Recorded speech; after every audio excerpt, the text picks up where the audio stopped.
এর কাছে তার মুখে শোনা যাক তার জীবনী।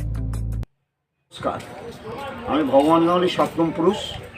আমার নাম অনুপ গাঙ্গুলি। ভগবান গাঙ্গুলি ত্রিকালদর্শী ছিলেন। লোকনাথ বাবাকে দীক্ষা দিয়েছেন, শিক্ষা দিয়েছেন, আর পৈতা দিয়েছেন, মানে আচার্য। কচুয়া লোকনাথ মন্দিরের পাশেই ভগবান গাঙ্গুলির বাড়ি। সেখান থেকেই বাবা গুরুদেবকে নিয়ে চলে গিয়েছিলেন। তার 4 কদম দূরে বেণীমাধবের বাড়ি। বেণীমাধবকে সঙ্গে নিয়ে গিয়েছিলেন ব্রহ্মচর্য পালনের জন্যে, কিন্তু বেশি দূর যেতে পারেনি বেণীমাধব। লোকনাথ বাবা সুদূর হিমালয় পর্যন্ত চলে গিয়েছিলেন।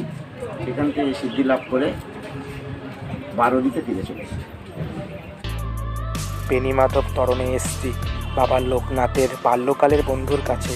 এখানেও আমরা শুনে নিই পুরোহিত মশাইয়ের কাছে তার জীবনী আর বাবার